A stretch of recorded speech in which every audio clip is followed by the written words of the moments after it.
At Thanksgiving dinner, my grandson smiled and said, "Enjoying the beach house I made Daddy give you? Love you, Grandma." I simply replied, "What house? I live in a rental, sweetheart." That's when my gold digger daughter-in-law choked on her food. I'm glad to have you here. Follow my story until the end and comment the city you're watching from, so I can see how far my story has reached. I should have known something was off the moment I walked into Abram's house that Thursday afternoon. The smell of turkey and stuffing filled the air, but there was something else lurking beneath the surface, a tension I couldn't quite place. Gaia greeted me at the door with her usual practiced smile, the kind that never quite reached her eyes. "Joyceann, you made it," she exclaimed, giving me one of those hollow hugs that felt more like a performance than genuine affection. "Byron has been asking about you all morning. At 64, I'd learned to read people pretty well, but Gaia had always been a puzzle I couldn't solve. She'd been part of our family for 12 years now, ever since she married my son Abram, but I still felt like I was watching a carefully rehearsed act whenever she was around. "Where's my grandson?" I asked, setting down the cranberry sauce I'd brought, homemade the way my mother used to make it. "He's in the living room with Daddy, probably trying to sneak peeks at the football game," Gaia laughed, but her eyes kept darting toward the kitchen. "Why don't you go say hello while I finish up in here?" I made my way through their spacious home, noting the new furniture, the expensive artwork on the walls, the crystal chandelier that definitely wasn't there last Christmas. Abram worked as a mid-level manager at an insurance company. Good money, but not enough for all this luxury. I'd been helping them out financially for years, small amounts here and there when they claimed to be struggling, but looking around now, I wondered where all that money had really gone. "Grandma Joy!" Byron's voice cut through my thoughts as he launched himself into my arms. At 8 years old, he was all energy and excitement, the one bright spot in these increasingly awkward family gatherings. "There's my favorite grandson," I said, even though he was my only grandson. It was our little joke. "I'm your only grandson, Grandma," he giggled, right on cue. Abram stood up from his recliner, muting the television. "Hey, Mom, thanks for coming." There was something strained in his voice, but before I could analyze it further, Gaia called us all to the dining room. The table was set with fine china, another new addition, and everything looked perfect. Too perfect, actually. It reminded me of those magazine spreads where everything is beautiful but nothing feels lived in. We sat down, and Abram said a brief grace. I watched my family during the prayer, noting how Gaia kept checking her phone, how Abram's hands trembled slightly as he spoke, how Byron squirmed in his chair like he had something important to say. The conversation started normally enough. Byron told me about school, about his new teacher, about the soccer team he'd joined. Gaia asked about my health with that concerned tone that sounded rehearsed. Abram mostly stayed quiet, cutting his turkey into precise, small pieces. Then, about halfway through dinner, Byron looked up at me with those bright eyes and said the words that would change everything. "Grandma Joy, are you enjoying the beach house that I made Daddy give you?" The fork in my hand stopped halfway to my mouth. I felt the blood drain from my face as I processed what he'd just said. Beach house? What beach house? I lived in a 2-bedroom rental apartment across town, had been living there for the past 8 years since I'd downsized after your grandfather died. "What beach house, sweetheart?" I asked carefully, setting down my fork. Byron's face lit up with excitement. "The one by the ocean. Mommy said you always wanted one, so Daddy bought it for you, and now you get to go there whenever you want." I felt like the room was spinning. Across the table, Gaia had gone completely still, her face pale as milk. She was staring at Byron with an expression I'd never seen before, pure panic. "Byron, honey," Gaia said quickly, her voice higher than usual. "Why don't you tell Grandma about your art project instead?" But Byron was on a roll now, oblivious to the tension crackling around the table. "It's so cool, Grandma. Mommy showed me pictures. It has a big deck and you can see the water from the windows, and there's even a place to park a boat." I looked directly at Gaia, whose hands were now shaking as she reached for her water glass. "That sounds lovely, Byron, but I think there might be some confusion. I don't have a beach house." "Yes, you do," Byron insisted with the absolute certainty that only children possess. "Daddy bought it for you because you're old and you needed somewhere nice to live." The words hit me like a physical blow. Old. somewhere nice to live. I glanced at my small rental apartment keys sitting next to my purse and felt something cold settle in my stomach. Abram finally spoke, his voice barely above a whisper. Byron, that's enough. But Daddy, I said that's enough. Abram's tone was sharp now, and Byron's face fell. He looked confused, like he'd done something wrong but didn't understand what.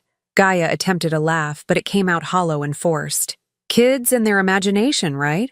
He must have seen something on TV and gotten confused. But I was looking at my son now, really looking at him, and I could see the guilt written all over his face. His eyes wouldn't meet mine, and his hands had gone completely still on his napkin. Abram, I said quietly, what is your son talking about? The silence that followed felt like it lasted forever. Byron looked back and forth between his parents, sensing something was wrong, but not understanding what. Gaia was practically vibrating with nervous energy, and Abram looked like he wanted to disappear into his chair. Finally, Gaia forced another laugh and stood up abruptly. You know what? I think I burned the pie. Let me go check on dessert. She practically fled to the kitchen, and I could hear cabinet doors slamming, dishes rattling. She was falling apart, and we all knew it. I kept my eyes on Abram. Son, I think you and I need to have a conversation. Byron, bless him, was still trying to help. It's okay, Grandma. Even if you forgot about your beach house, Mommy says it's still yours. She says you gave it to us to take care of for you because you're too old to remember important stuff. The words landed like bombs around the dinner table. Too old to remember. Gave it to them. I felt my chest tighten with a mixture of hurt and growing anger. Abram closed his eyes and took a deep breath. When he opened them again, I saw my little boy, the one who used to come to me when he'd broken something, knowing I'd help him fix it. But this wasn't a broken toy or a scraped knee. This was something much, much bigger.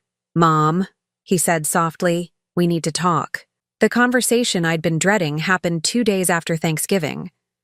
Abram called me Saturday morning, his voice heavy with something I couldn't identify. Shame, maybe, or fear. Mom, can I come over? We should talk about what Byron said. I'd barely slept since Thursday. Every time I closed my eyes, I heard my grandson's innocent voice asking about a beach house that didn't exist, talking about how I was too old to remember important stuff. The words had been playing on repeat in my mind, each repetition making me feel smaller and more confused. Yes, I said simply. Come over. He arrived an hour later, alone. I noticed that immediately. No Gaia, no Byron. He looked terrible, like he hadn't slept either. His usually neat hair was disheveled, and there were dark circles under his eyes that made him look older than his 36 years. I made coffee the way I always did, in the old percolator that had been a wedding gift 42 years ago. The familiar routine helped calm my nerves, gave my hands something to do while my mind raced with questions I wasn't sure I wanted answered. We sat at my small kitchen table, the same table where he'd done homework as a child, where we'd had countless conversations over the years. But this felt different. There was a wall between us now, built from secrets and lies I was only beginning to understand. Mom, he started, then stopped. He stared into his coffee cup like it might provide him with the right words. Just tell me the truth, Abram, I said quietly. Whatever it is, just tell me. He took a shaky breath. There's no beach house. Even though I'd known it, hearing him say it out loud still felt like a punch to the gut. I figured as much. So why does Byron think there is one? Abram's hands trembled as he set down his coffee cup. Because Gaia told him there was. She's been telling him for months that we bought you a beach house, that you're living there now, happy and comfortable. But why would she? I stopped. A cold realization was creeping up my spine. The money, Abram. All the money I've been giving you over the years. He couldn't look at me. Gaia said it would be easier if Byron thought we were helping you instead of the other way around. She said it would be confusing for a kid to understand why his grandmother was always giving us money. So you let her lie to him. It started small, he said desperately, like he was trying to convince himself as much as me. Just little things. When you helped us with the down payment on the house, She told Byron we'd bought you a condo. When you gave us money for his daycare, she said it was because we were paying for your groceries. I felt sick. And the beach house? That was recent. You've been so generous with us, especially this past year. And Gaia thought Byron was starting to ask too many questions about why Grandma was always giving us money. So she told him we'd bought you this amazing beach house where you could relax and enjoy your retirement. The irony was so bitter I could taste it. Here I was, living in a cramped rental apartment, clipping coupons and stretching my Social Security check to help them out, while my own grandson thought I was living in luxury by the ocean. "How much money are we talking about, Abram?" I asked, though I was afraid to hear the answer. He was quiet for so long I thought he might not answer. Finally, he whispered, "About $60,000 over the past 3 years. $60,000. My entire savings account gone. Money I'd set aside for emergencies, for medical bills, for the possibility that I might need assisted living someday. I'd given it all to them, believing their stories about struggling to make ends meet, about Byron needing this or that, about unexpected expenses and temporary setbacks. I kept track," I said numbly. "Every check I wrote you, every transfer. I told myself it was temporary, that you'd pay me back when things got better." "We wanted to pay you back," Abram said quickly. "We always intended to, but things never got better, did they?" I interrupted. There was always another emergency, another crisis. Byron needed soccer cleats, the car needed repairs, the furnace broke down. "Some of those things were real," he protested weakly, "and some weren't. It wasn't a question." His silence was answer enough. I stood up and walked to the kitchen window, looking out at the small courtyard of my apartment complex. Mrs. Rodriguez from next door was hanging laundry on her balcony, and the Martinez kids were riding bikes in circles around the parking lot. It was a modest place, but it was clean and safe, and it was all I could afford. "The new furniture in your house," I said without turning around. "The crystal chandelier, the fancy china we ate off on Thursday. That was my money too, wasn't it?" "Gaia said we needed to look successful for my job, for networking." "Stop." I turned back to face him. "Stop making excuses for her and start taking responsibility for what you've done." Abram's face crumpled. "I'm sorry, Mom. I'm so sorry. It got out of hand, and I didn't know how to stop it." "You could have stopped it by telling the truth. You could have stopped it by standing up to your wife when she asked you to lie to your own mother. She said it was temporary," he whispered. "She said once I got promoted, once we got on our feet, we'd tell you the truth and pay you back with interest." I sat back down, feeling every one of my 64 years weighing on my shoulders. "And in the meantime, you let your son believe his grandmother was living in luxury while you took money from her Social Security check. We never meant for it to go this far. But it did go this far, Abram. And now Byron thinks I'm some wealthy woman who gave you a beach house out of the goodness of my heart, while I'm sitting here trying to figure out how I'm going to afford my rent increase next month." The weight of it all was crushing. Not just the money, though, that was devastating enough. It was the betrayal, the systematic deception, the way they'd turned my love for them into a weapon against me. "Does Gaia feel bad about any of this?" I asked. Abram was quiet for a long moment. "She says you have more than you need. She says Social Security is free money anyway, and that family should help family." "Free money," I repeated slowly. "Social Security is free money." "I don't agree with her," he said quickly. "I never agreed with her about that. But you went along with it anyway." He nodded miserably. "I went along with it anyway." I looked at my son, this man I'd raised, who I'd thought I knew, and realized I was looking at a stranger. Somewhere along the way, he'd become someone I didn't recognize, someone who could lie to his own mother and sleep at night. "I need you to leave now," I said quietly. "Mom, please, let me make this right. Let me figure out how to pay you back." "How, Abram? You just told me you've spent $60,000 of my money on furniture and lies. How exactly are you going to make that right?" He had no answer because there wasn't one. The money was gone, and so was my trust. "I need time to think," I said. "I need you to go home and figure out how you're going to explain to your wife that the gravy train has stopped. And I need you to think about how you're going to explain to Byron why Grandma doesn't actually live in a beach house." Abram stood slowly, like an old man. "What are you going to do?" I looked at him for a long moment. "I don't know yet. But I can promise you this. I'm not going to pretend anymore that everything is fine when it's not. After he left, I sat in my quiet apartment and tried to process what had just happened. $60,000. 3 years of lies. A grandson who thought I was wealthy while I struggled to make ends meet. For the first time in my life, I felt truly alone. The days following my conversation with Abram felt like walking through a minefield of memories. Every time I thought I had a handle on what had happened, another piece of the puzzle would surface, making me question everything I'd believed about my family for the past 3 years. I couldn't sleep, couldn't eat. I kept replaying conversations in my head, seeing them now with different eyes. The phone calls that always came at the end of the month when bills were due. The way Gaia's voice would get soft and worried when she talked about Byron needing something. The elaborate stories about unexpected expenses that always seemed to happen right when I'd gotten my Social Security deposit. It was Tuesday morning when I finally forced myself to go through my bank statements. I spread them across my kitchen table like evidence in a crime scene, which, in a way, they were. 3 years' worth of transfers, checks, and withdrawals, each one representing a moment when I'd chosen to trust my family over my own financial security. The first entry that caught my eye was from 18 months ago, $2,500 transferred to Abram's account. I remembered that call perfectly now. Gaia had been crying on the phone, saying Byron had fallen off his bike and needed emergency dental work. Their insurance wouldn't cover it all, she'd said, and they didn't have the money. Could I help just this once? I'd rushed to the bank that same day, my heart breaking for my grandson.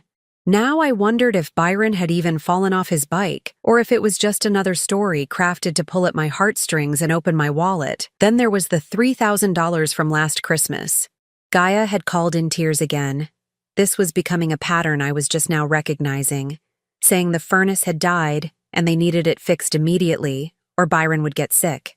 It was December in Michigan, and the thought of my grandson being cold was unbearable. I'd transferred the money within an hour, but as I sat there looking at the evidence, I remembered visiting them just 2 weeks after that emergency. The house had been perfectly warm, but what I'd noticed was the new leather sectional in the living room and the expensive-looking coffee table. When I'd complimented them on the furniture, Gaia had quickly said they'd gotten a great deal from a friend who was moving. Every entry told a similar story. September, $1,800 for emergency car repairs after Abram's transmission supposedly went out. October, $2,200 for Byron's medical bills after he allegedly had an allergic reaction. November, $1,500 for school expenses because Byron needed a tutor to keep up with his advanced classes. I called the school on Wednesday. "Mrs. Patterson, this is Joyceann Holloway, Byron Peterson's grandmother," I said to the secretary. "I was wondering if you could tell me about the tutoring program he's been enrolled in this semester." There was a pause. "Tutoring program? Ma'am, Byron is one of our top students. He's never needed tutoring. In fact, his teacher just recommended him for the gifted and talented program." My hand tightened on the phone. "Are you sure? His parents said he was struggling and needed extra help." "Oh no, ma'am. Byron is doing exceptionally well. He's reading above grade level, and his math scores are excellent. There's definitely been some kind of misunderstanding." I hung up, feeling sick to my stomach. Even Byron's academic achievements had been twisted into a reason to ask for money. I wondered what else they'd lied about. That afternoon, I did something I'd never done before. I drove to Abram's neighborhood and parked across the street from his house. I felt like a stalker, but I needed to see with my own eyes what my money had really bought. The house was beautiful. There was no denying that. 2 stories. Well-maintained, with a perfectly manicured lawn and flower beds that obviously received professional care. The driveway held 2 cars, Abram's practical sedan and Gaia's brand-new SUV that I now realized I'd probably helped pay for. I watched as Gaia came out to get the mail, dressed in what looked like expensive workout clothes. Her hair was perfectly styled, her nails freshly manicured. This was not a woman who was struggling financially. This was a woman who was living very well, partly on my dime. As I sat there, more memories surfaced. The way Gaia always had a new handbag when I visited, the designer clothes Byron wore to family gatherings, the organic groceries that filled their pantry, the premium cable package that gave them hundreds of channels, the landscaping service I'd seen working on their yard. All of it paid for with my Social Security money, while I bought generic brands at the grocery store and wore the same 3 dresses to church every Sunday. But it wasn't just the money that hurt. It was the elaborate nature of the deception. These weren't spur-of-the-moment lies told to cover up small mistakes.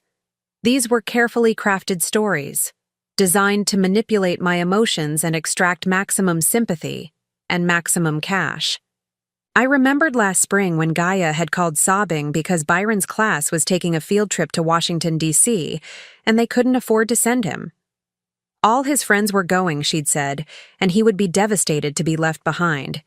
The trip cost $800, and she'd made it sound like it was the most important thing in Byron's young life. I'd sent the money immediately, imagining my grandson's excitement about seeing the Capitol and the Smithsonian. Now I wondered if there had ever been a field trip at all, or if that $800 had gone toward their spring vacation to Myrtle Beach, the one they'd posted pictures of on social media while telling me they couldn't afford to visit. The more I thought about it, the more I realized how sophisticated their system had become.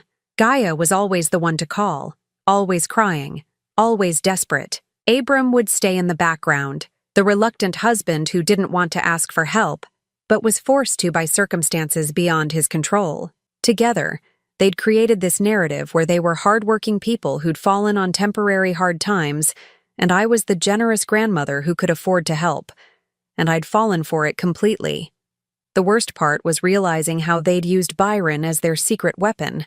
Every request for money somehow involved my grandson's well-being. It was never about Gaia wanting a new purse or Abram wanting a bigger TV.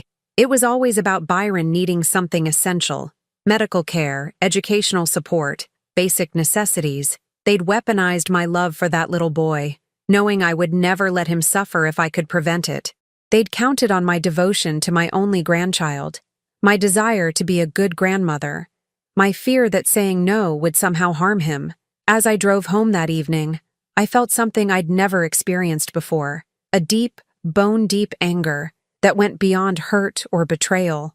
This wasn't just about lying or even about stealing money. This was about the systematic manipulation of a grandmother's love, the calculated exploitation of family bonds, the deliberate deception of an innocent child who now believed his grandmother was wealthy enough to own beachfront property. But there was something else growing alongside the anger, a cold, clear determination. They'd played a game with me thinking I was too old, too trusting, too dependent on their love to fight back. They were about to learn how wrong they were. Thursday night, I sat at my kitchen table with a legal pad and began making a list. Not a list of what they owed me, that was beyond recovery. A list of what I was going to do next. For 3 years, I'd been reacting to their crises, responding to their emergencies, dancing to their tune. That was about to change. It was time for me to take control of the game. I spent Friday morning rehearsing what I was going to say. Standing in front of my bathroom mirror, I practiced keeping my voice steady, my expression calm. I'd learned a long time ago that the quieter you speak, the more people have to listen. And I wanted Gaia to hear every single word. I called her around noon. "Joyceann." Her voice was bright, artificial. "How are you, honey? Abram told me you two had a nice chat the other day." A nice chat. That's what she was calling the conversation where her husband admitted to stealing $60,000 from his mother. "Gaia, I think we need to talk. Just you and me." There was a pause. I could practically hear her brain working, calculating. "Oh, of course. Is everything okay? You sound a little stressed." "I'm fine. Can you meet me at Riverside Park? At the pavilion by the duck pond, 1 o'clock. "Well, She was stalling, looking for an excuse. "I have so much to do today, and Byron gets home from school at 3:30. "This won't take long," I said firmly. 1 o'clock, Gaia. Don't bring Byron." I hung up before she could argue. Riverside Park was where I used to take Abram when he was little. We'd feed the ducks and play on the swings, and I'd push his stroller around the walking path while he napped in the afternoon sun. It seemed fitting somehow to have this conversation in a place that held so many memories of who my son used to be before Gaia changed him. I arrived early and chose a picnic table that gave me a clear view of the parking lot. I wanted to see her coming, wanted to watch her body language as she approached. I'd been studying Gaia for 3 years without realizing it, and now I was finally ready to use what I'd learned. She pulled up in her shiny SUV at exactly 1 o'clock, the one I now knew I'd helped finance. She sat in the driver's seat for a full minute before getting out, and I could see her checking her makeup in the rearview mirror, composing herself for whatever performance she was about to give. Gaia approached the table with her usual confident stride, but I noticed the way her hands fluttered nervously at her sides, the way her smile didn't quite reach her eyes. "Joyceann, you had me worried with that mysterious phone call," she said, settling across from me at the picnic table. "What's this all about?" I studied her for a moment. Even now, even knowing what I knew, she was still playing the role of the concerned daughter-in-law, the devoted wife and mother who just wanted everyone to be happy. "Tell me about the beach house, Gaia." Her smile faltered for just a split second before snapping back into place. "The beach house? Oh, you mean Byron's little story from Thanksgiving. Kids have such imaginations, don't they? Do they?" I pulled out my phone and showed her a screenshot I'd taken of her Facebook page from 6 months ago. In the photo, she was wearing a new dress, standing in front of what looked like an expensive restaurant. The caption read, "Date night. Celebrating another successful month of taking care of family. So grateful for all our blessings." "I don't understand what you're showing me," she said, but her voice had gotten higher. "This was posted the same week you called me crying about needing money for Byron's emergency dental work. The same week you told me you couldn't afford groceries." I put the phone away and folded my hands on the table. "You look pretty blessed for someone who was supposed to be struggling." Gaia's mask was starting to slip. The smile became more forced, and I could see tension creeping into her shoulders. "Joyceann, I think there's been some kind of misunderstanding." "No," I said quietly. "There's been a lie. A very deliberate, very calculated lie that you've been telling for 3 years. I don't know what Abram told you." "Abram told me the truth, finally." I leaned forward slightly. "He told me about the $60,000. He told me about the stories you made up to get that money. And he told me about the beach house you invented to explain to Byron why his grandmother keeps giving his parents cash." The color drained from Gaia's face, but she wasn't ready to give up yet. She never was. "Okay, yes, maybe I've embellished some things. But Joyceann, you have to understand. We were really struggling for a while there, and I didn't want Byron to worry." "Stop lying to me." The words came out sharper than I'd intended, and Gaia actually flinched. "I called Byron's school. There was no tutoring. I checked with your insurance company. Byron never had an allergic reaction that required emergency treatment. I even called the heating and cooling company that supposedly fixed your furnace. They have no record of any service call to your address." Gaia stared at me like I'd grown a second head. "You investigated us?" "I verified what you told me. There's a difference." For a long moment, we sat in silence. A family was feeding ducks nearby, their children laughing as the birds flapped and splashed in the water. It was such a normal, innocent scene, so different from the confrontation happening at our table. Finally, Gaia's shoulders sagged, and something shifted in her expression. The mask didn't just slip, it fell away completely. "Fine," she said, and her voice was different now, colder. "You want the truth? Here's the truth. Yes, I made up some of those emergencies.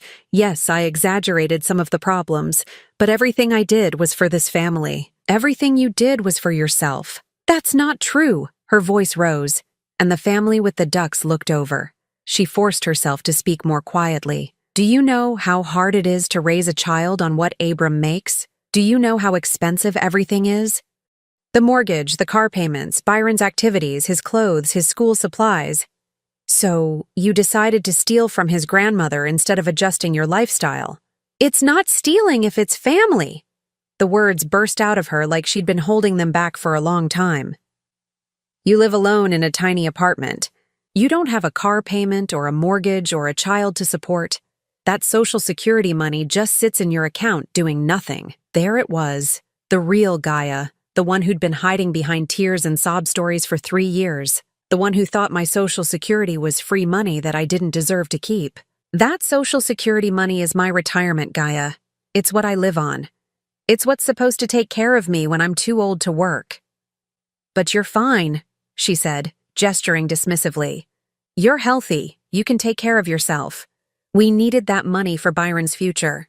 By lying to him about where it came from, I told him his grandmother was generous and successful because I wanted him to be proud of you. What's wrong with that? I stared at her, finally understanding the depth of her delusion. In her mind, she'd actually done me a favor by creating this elaborate fiction. She'd made me look good to my grandson while solving her own financial problems. It was a win-win situation, as far as she was concerned. What's wrong with it, Gaia? Is that it's not true. I'm not successful. I'm not wealthy. I've been living paycheck to paycheck while giving you money I couldn't afford to give. Well, maybe you should have said something sooner, she snapped. Nobody forced you to help us.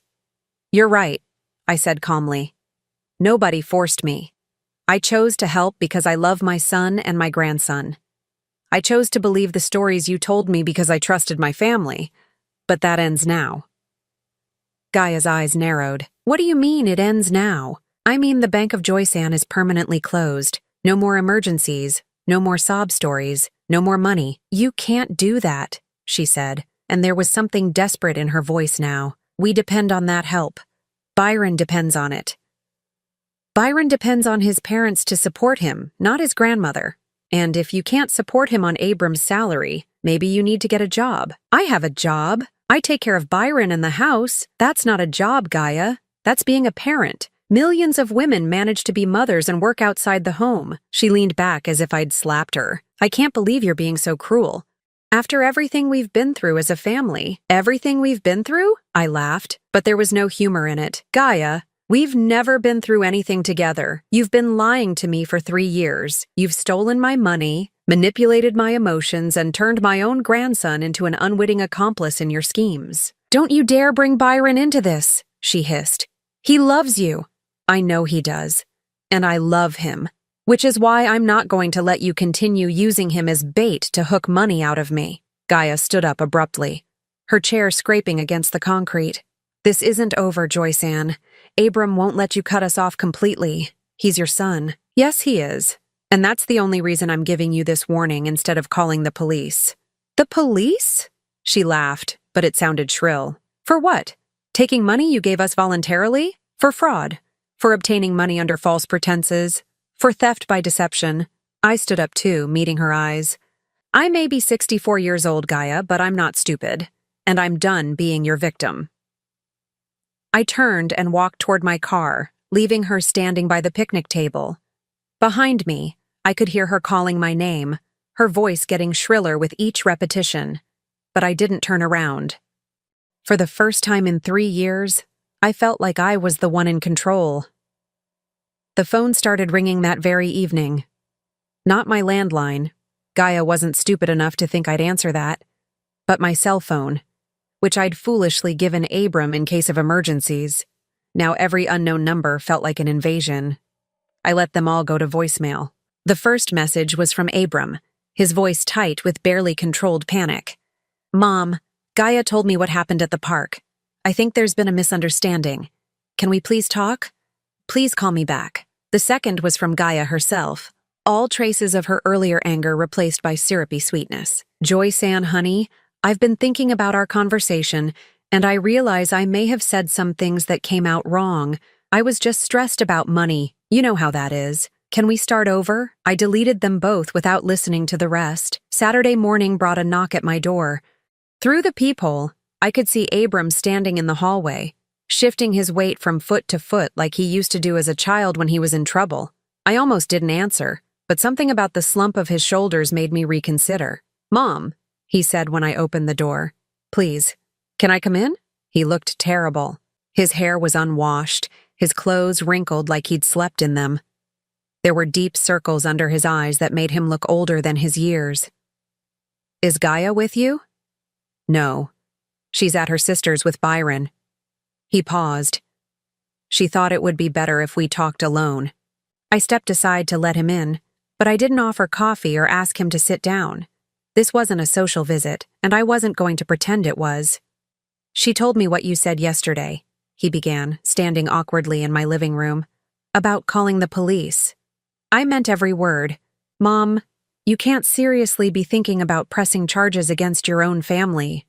I looked at him, really looked at him, and saw a stranger wearing my son's face. When had he become someone who thought family status exempted him from consequences? When had he started believing that blood relation was a license to steal? Abram, do you remember when you were 12 and you took $20 from my purse to buy Pokemon cards? He blinked, thrown by the change of subject. Yes? What did I do when I found out? You made me return the cards and apologize to the store manager, he said quietly. And you made me do extra chores for a month to earn the money back. Why? Because stealing is wrong, even if it's from family. Even if you really want something. The words came out automatically, like a lesson learned long ago. So what's changed, son? He stared at me, and I could see the exact moment he understood what I was asking. His face crumpled, and for a second he looked like that 12-year-old boy again, caught with his hand in the cookie jar. It wasn't supposed to be like this, he whispered. It started small. Just a little help here and there. Gaia said we'd pay you back as soon as I got promoted. But you never got promoted, did you? No. The company's been cutting back, not expanding. And the bills kept coming, and Byron kept growing out of his clothes, and the house needed repairs. He trailed off, running his hands through his hair. I know how it sounds. I know what we did was wrong. Do you? I asked. Because yesterday Gaia told me I should have spoken up sooner if I couldn't afford to help. She acted like this was somehow my fault for being too generous. Abram winced. She didn't mean it like that. Yes, she did. And the fact that you're still making excuses for her tells me everything I need to know about where your loyalties lie. That's not fair, Mom. She's my wife. We're supposed to present a united front. Even when she's stealing from your mother? We never saw it as stealing, he protested. You were helping us, and we were grateful. Stop. I held up a hand. Just stop. Don't insult my intelligence by pretending this was some kind of family assistance program. You lied to me, Abram. Repeatedly, systematically. You created fake emergencies to manipulate me into giving you money I couldn't afford to give. We were desperate. So was I. The words exploded out of me with more force than I'd intended. Do you think I was living it up while you were struggling? Do you think I was rolling in money and just being stingy? I've been eating peanut butter sandwiches for dinner so I could help you pay for Byron's soccer cleats. I've been walking to the grocery store because I couldn't afford gas after writing you another check. Abram's face went white. Mom, I didn't know. You didn't know because you didn't want to know. It was easier to believe your mother was some wealthy widow who could afford to bankroll your lifestyle than to face the reality that you were taking food out of my mouth. The silence that followed was deafening. I could hear Mrs. Rodriguez's television through the thin walls, the sound of children playing in the courtyard below. Normal life going on while my world fell apart. What do you want me to do? Abram asked finally. I want you to be honest with your son. I want you to tell Byron the truth about where all that money came from. I want you to explain to him that Grandma doesn't have a beach house, that she's been sacrificing her own security to help his family. That'll confuse him. He's just a kid. He's old enough to understand the difference between truth and lies. And he's old enough to learn that actions have consequences. And then what? You never speak to us again.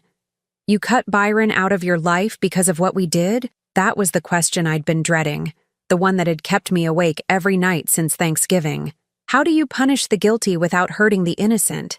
How do you protect yourself without losing the grandchild you love more than life itself? I'll always love Byron, I said carefully. But I won't continue to enable this dysfunction. I won't keep pretending everything is fine when it's not. So, what does that mean, practically speaking? I took a deep breath. This was the part I'd rehearsed, the decision I'd come to after days of painful soul-searching. It means no more money. Not for emergencies, not for extras, not for anything. You're a grown man with a job and a family. Figure out how to live within your means. And Byron? I want to see Byron, but not at your house, and not with Gaia present. Once a month, you can bring him here for an afternoon. Just him. We can go to the park or the library or the zoo. But I won't sit through any more family dinners where I'm treated like an ATM. Abram's jaw tightened. Gaia won't like that arrangement. I don't care what Gaia likes. This isn't about her anymore. She's my wife, Mom. She's Byron's mother. You can't just exclude her from everything. Watch me. We stared at each other across my small living room, and I could see him weighing his options.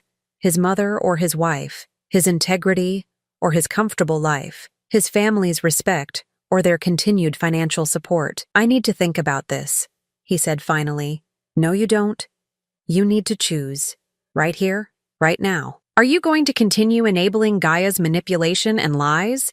Or are you going to stand up and be the man I raised you to be? It's not that simple. Yes, it is. It's exactly that simple. Either you support your wife's theft and deception, or you don't. Either you believe I deserve to be treated with honesty and respect, or you don't. Abram stood there for a long moment, his hands clenched at his sides. I could see the war going on behind his eyes, the struggle between what he knew was right and what was easiest. Finally, he spoke, and his voice was barely above a whisper. I can't choose between my mother and my wife. You already did, son. 3 years ago, when you decided her wants were more important than my well-being, you just didn't have the courage to admit it until now. He flinched like I'd struck him. That's not, I never meant. But you did. Every time you lied to me, every time you cashed one of my checks knowing it was based on a fabricated emergency, every time you let Gaia spin another sob story, you chose her over me. So that's it? You're cutting me off completely? I walked to the door and opened it. I'm protecting myself, Abram. Something I should have done a long time ago. He stood there for another moment, looking like he wanted to say something else, but whatever words he was searching for never came. Finally, he walked past me and out into the hallway. I love you, Mom, he said without turning around. I love you too, I replied. That's why this hurts so much. After he left, I sat in my quiet apartment and felt something I hadn't experienced in years. Peace. Not happiness. The pain was still too fresh for that. But peace. The kind that comes from finally stopping a fight you never should have been fighting in the first place. My phone buzzed with a text message from an unknown number. When I opened it, I saw a photo of Byron at what looked like a skating rink, grinning and giving a thumbs up. Below the picture was a message from Gaia. Byron's skating lessons are $200 a month, just so you know what you're taking away from him. I stared at the message for a long time. Then I blocked the number and deleted the photo. The manipulation wasn't over, but my participation in it was. 6 months later, I was standing in the checkout line at the grocery store when I saw her. Gaia was 3 lanes over, her cart piled high with generic brands and store coupons clutched in her hand. Gone were the designer workout clothes and the perfectly styled hair. She looked tired, stressed, and completely ordinary. She hadn't seen me yet, too focused on counting and recounting the items in her cart, clearly calculating whether she had enough money to pay for everything. I watched as she put back a box of expensive cereal and replaced it with a cheaper alternative.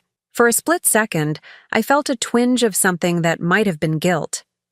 Then I remembered the beach house story, the fake emergencies, the systematic deception that had nearly emptied my savings account, and the feeling passed.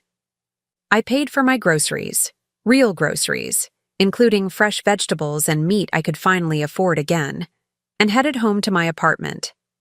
The same apartment I'd been worried about losing 6 months ago when the rent increase notice came. The same apartment that now felt like a sanctuary instead of a prison. My life had changed in ways I couldn't have imagined. Without the constant drain of supporting Abram and Gaia's lifestyle, my Social Security check actually covered my expenses with money left over. I'd been able to build up a small emergency fund again, something I hadn't had in years. More importantly, I'd been able to build up my self-respect. The first month after our confrontation had been the hardest. The phone calls and text messages had continued, escalating from pleading to angry to desperate. Gaia had tried every manipulation tactic in her arsenal. Guilt trips about Byron missing his grandmother, sob stories about unexpected bills, even fake medical emergencies that I might have fallen for 6 months earlier, but now saw right through. I'd blocked every number, ignored every attempt at contact, and slowly the harassment had died down. Apparently, when someone stops responding to manipulation, manipulators eventually move on to easier targets. The only contact I'd maintained was with Byron, and that had taken some careful negotiating. After 2 months of radio silence, Abram had finally called from his work phone, a number I hadn't blocked, to ask if I still wanted to see my grandson. We'd worked out an arrangement. Every other Saturday, Abram would bring Byron to the library downtown, and I'd spend the afternoon with him there. Neutral territory, public space, no opportunity for Gaia to show up and create drama.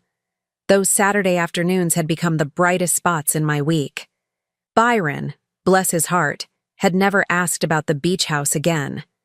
I suspected someone had finally explained to him that Grandma's living situation was different than he'd been told, but he'd adapted with the resilience that children possess. We'd read books together, worked on puzzles, and talked about school and soccer and all the normal things that grandmothers and grandsons discuss. He never asked why we didn't meet at his house anymore, never questioned why Mommy didn't come along.